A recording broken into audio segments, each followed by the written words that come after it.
প্ৰিয় দৰ্শক পোনপ্ৰথমে সকলোলৈকে আমাৰ এই চেনেলটোৰ তৰফৰ পৰা পোহৰৰ উৎসৱ দীপাৱলীৰ হিয়া ভৰা শুভেচ্ছা জ্ঞাপন কৰিছো।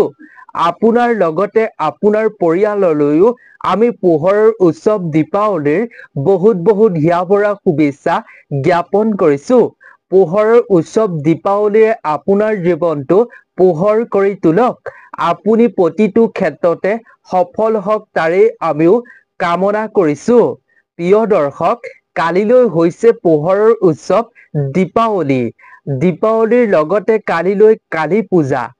গতিকে আপুনি কালিলৈ সন্ধিয়াৰ সময়ত আপোনাৰ ঘৰত এগছি মিঠাতেলৰ চাকিৰে কৰক এই উপায়।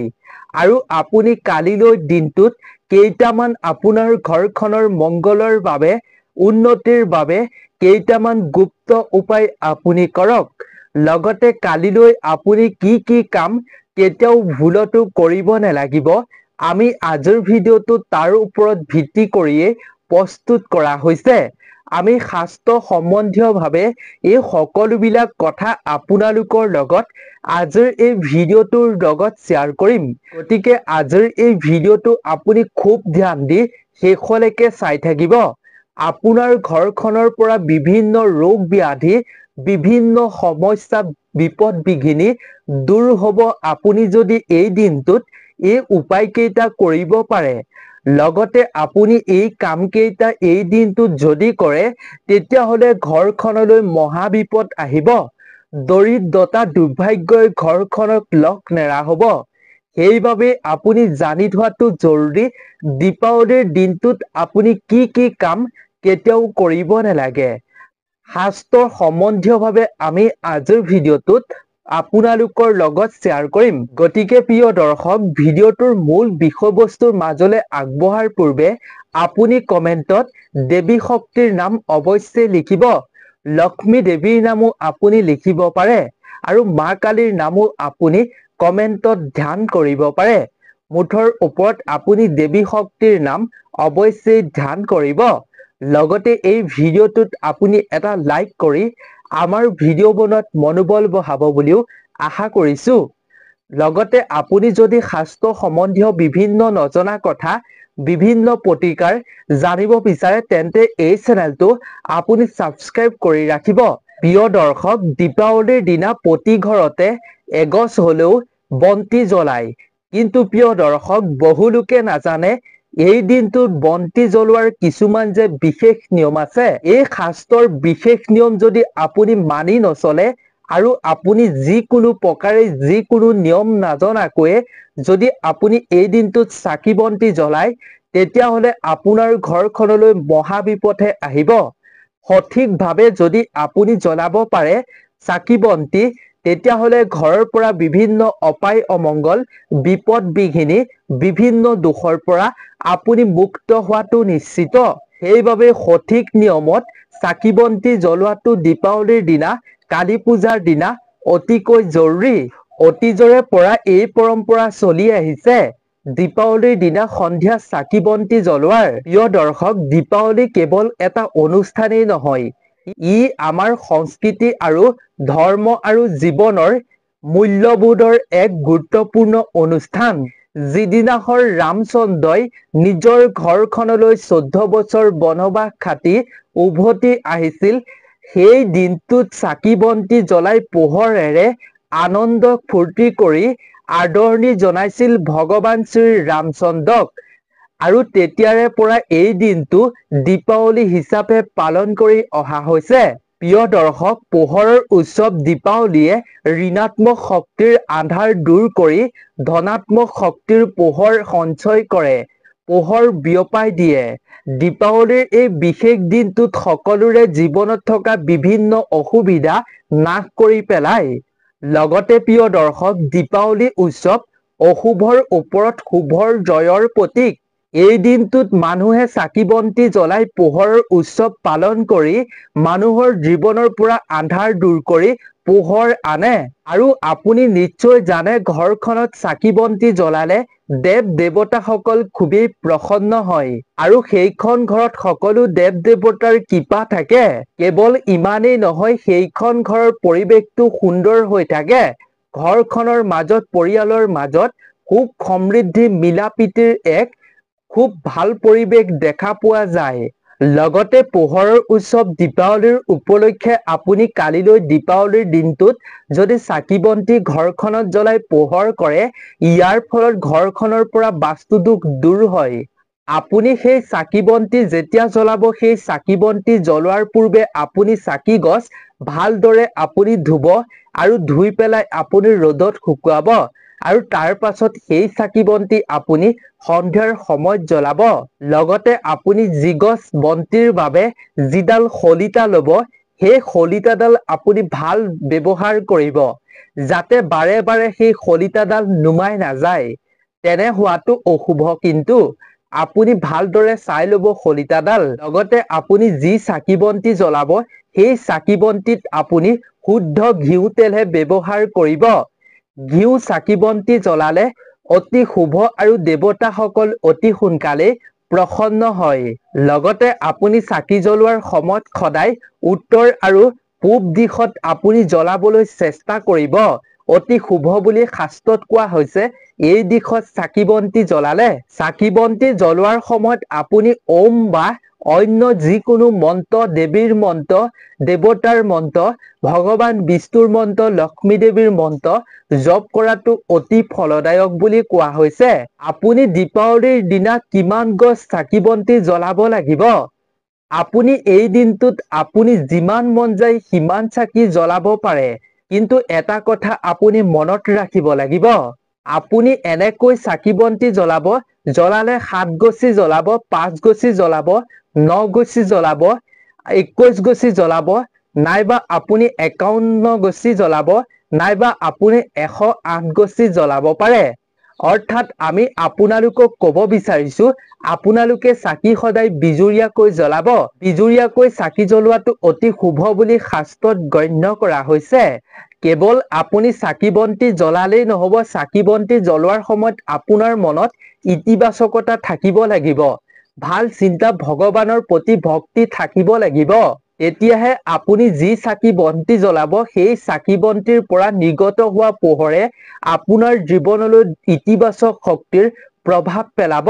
প্ৰিয় দৰ্শক, আপুনি পোহৰৰ উৎসৱ দীপাৱলীৰ দিনা কালিলৈ কেনেকৈ চাকি বন্তি জ্বলাব, কোন ঠাইত জ্বলাব, কিমান গছি জ্বলাব আৰু নিয়মসমূহ আপুনি নিশ্চয় জানিব পাৰিলে। এতিয়া আমি জানি লওঁ আহক, আপুনি এই দিনটোত কি কি কাম কৰিব নালাগিব। তাৰ পাছত আমি বিশেষ কেইটামান কালিলৈ দিনটোত কৰা উপায় শ্বেয়াৰ কৰিম আপোনালোকৰ লগত। প্ৰিয় দৰ্শক, 1 নম্বৰতে কালিলৈ দিনটোত আপোনাৰ ঘৰত কোনো ধৰণৰ জাবৰ জোথৰ নাৰাখিব, লেতেৰা কৰি নাৰাখিব। ইয়াৰ প্ৰতি আপুনি সাৱধান অৱলম্বন বিশেষভাৱে কৰিব। ভঙা চিঙা বস্তু থাকিলে আপুনি সেইসমূহ দূৰ কৰক কালিলৈ সন্ধিয়াৰ সময়ৰ আগে আগে। আপুনি বিশেষ লক্ষ্য ৰাখিব তাৰ প্ৰতি। লগতে আপুনি কালিলৈ সন্ধিয়াৰ সময়ত যেতিয়া আপুনি পূজা কৰিব, বন্তি জ্বলাব, সেইখিনি সময়ত আপুনি এটা কথা মনত ৰাখিব, আপুনি ব্যৱহাৰ কৰা অৰ্থাৎ পুৰণি কাপোৰ কেতিয়াও পিন্ধি চাকি বন্তি নজ্বলাব। নতুন বস্ত্ৰ পিন্ধি ল'ব। আপুনি পূজাৰ বাবে যি বস্ত্ৰ পিন্ধে সেই বস্ত্ৰ পিন্ধিব, কিন্তু আপুনি পুৰণি বস্ত্ৰ পিন্ধাৰ পৰা বিৰত থাকিব। আচলতে শাস্ত্ৰৰ অনুযায়ী পুৰণি কাপোৰক দৰিদ্ৰতাৰ চিন বুলি কোৱা হয়। কেৱল ইমানেই নহয়, পুৰণি আৰু ফটা কাপোৰ পিন্ধাটো শাস্ত্ৰৰ অনুসৰি অশুভ বুলি গণ্য কৰা হয়। লগতে আপুনি দীপাৱলীৰ দিনা নিশা অৰ্থাৎ সন্ধিয়াৰ সময়ত আপুনি ক'লা কাপোৰ ভুলতো নিপিন্ধিব। ক'লা কাপোৰ পিন্ধাৰ পৰা বিৰত থাকিব। 2 নম্বৰতে হৈছে প্ৰিয় দৰ্শক, আপুনি কালিলৈ দিনটোৰ সন্ধিয়াৰ সময়ত ভুলতো আপোনাৰ ঘৰৰ মুখ্য দুৱাৰ আন্ধাৰ হৈ থাকিবলৈ নিদিব। সকলোতে আপুনি লাইট আৰু বন্তিৰে আলোকিত পোহৰ সৃষ্টি কৰক। সেই পোহৰে ঘৰলৈ এক যোগাত্মক শক্তি কঢ়িয়াই আনিব।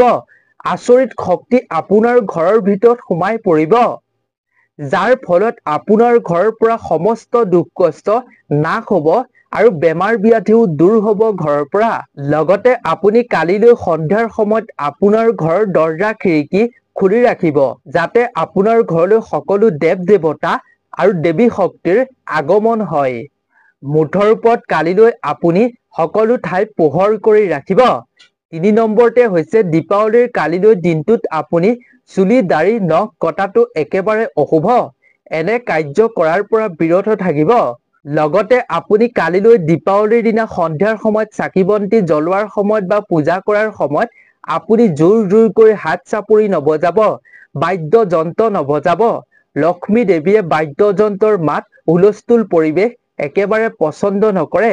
সেইবাবে এনে কাম পৰিহাৰ কৰক আপুনি কালিলৈ দিনটোত আপুনি ভগৱান শ্ৰী গণেশৰ বহি থকা ভংগীমাৰ এখন ফটো বা মূৰ্তি ঘৰলৈ ক্ৰয় কৰি অনাটো অতি শুভ, অতি ফলদায়ক বুলি কোৱা হৈছে শাস্ত্ৰত। কালিলৈ আপুনি সন্ধিয়াৰ সময়ত ধেমালিতেই হওক বা ফূৰ্তি আনন্দতেই হওক আনৰ ঘৰত বা নিজৰ ঘৰত জ্বলি থকা চাকি বন্তি কেতিয়াও ভুলতো ফুৱাই বা আপুনি যিকোনো প্ৰকাৰে নুমুৱাবলৈ চেষ্টা নকৰিব, নুমুৱাই নিদিব। তেনে কৰিলে আপোনাৰ বাবে অতিকৈ বেয়া। লগতে প্ৰিয় দৰ্শক, আপুনি কালিলৈ সন্ধিয়াৰ সময়ত কাৰো মনত দুখ পোৱা কথা কাৰো আগত শ্বেয়াৰ নকৰিব বা কাকো নকব। তেনে ক্ষেত্ৰত লক্ষ্মী দেৱীৰ ৰুষ্ট হ'ব, যাৰ ফলত আপুনি আৰ্থিক সমস্যাত ভুগিব লাগিব। 4 নম্বৰতে হৈছে প্ৰিয় দৰ্শক, কালিলৈ আপুনি দীপাৱলী কাৰোবাৰ পৰা ধাৰ ঋণলৈ পইচা আনি কেতিয়াও নাপাতিব। যিকোনো পূজাই আপুনি সুফল পাব বিচাৰিলে ধাৰ ঋণ কৰি পইচা আনি আপুনি পূজা পাতল কৰিলে সুফল নাপাব। বিশেষকৈ দীপাৱলীৰ দিনা আপুনি ধাৰ ঋণ কৰি এই পূজা নাপাতিব, দীপাৱলী উদযাপন নকৰিব। লগতে আপুনি কাকো ধাৰ ঋণলৈ এই দিনটোত লেনদেন নকৰিব, ধাৰ নিদিবও নানিবও।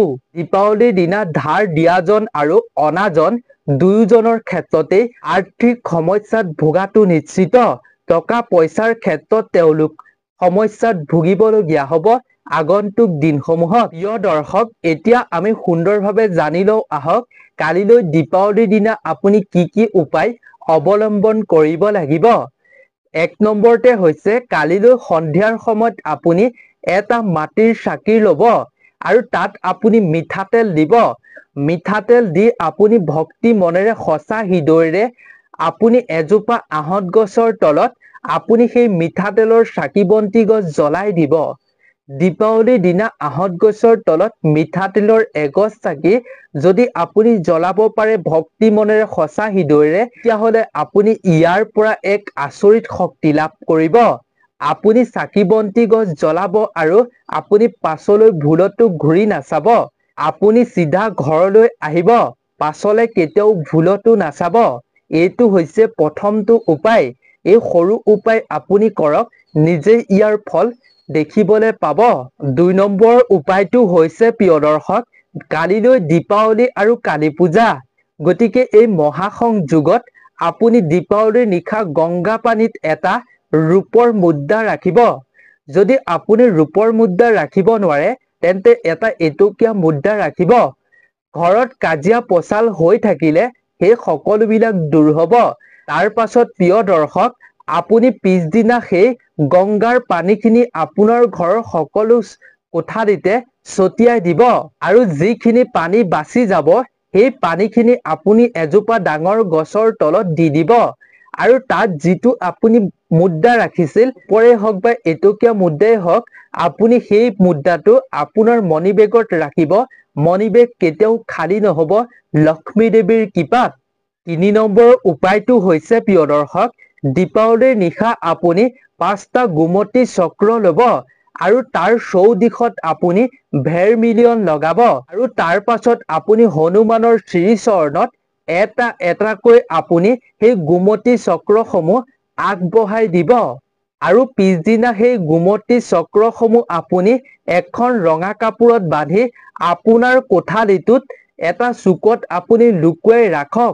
ইয়াৰ ফলত আপোনাৰ ঘৰৰ পৰিয়ালৰ সকলো সদস্যৰে স্বাস্থ্য ভালে থাকিব, স্বাস্থ্য উন্নত হ'ব বুলি কোৱা হৈছে। প্ৰিয় দৰ্শক, ডালচেনি প্ৰায় ধন সম্পৰ্কীয় প্ৰতীক বুলি গণ্য কৰা হয়। আৰ্থিক সম্পদ বৃদ্ধিৰ বাবেও ইয়াক ব্যৱহাৰ প্ৰায় কৰা হয়। দীপাৱলীৰ দিনা আপুনি ঘৰৰ চুকত অলপ ডালচেনি গুৰি ছটিয়াই দিব লাগে। লগতে প্ৰিয় দৰ্শক, ইলাচিক প্ৰায় সফলতাৰ প্ৰতীক বুলি গণ্য কৰা হয়।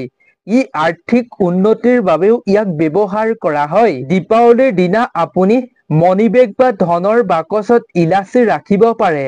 ইয়াৰ ফলত কোনো ঋণাত্মক শক্তি আপোনাৰ ওচৰলৈ চাপিব নোৱাৰিব। প্ৰিয় দৰ্শক, 4 নম্বৰৰ উপায়টো হৈছে আপুনি আৰ্থিকভাৱে উন্নতিৰ বাবে, আপুনি চাকৰিৰ ক্ষেত্ৰত ভাল ফল পাবৰ বাবে এই উপায়টো আপুনি কৰাটো অতি ফলদায়ক।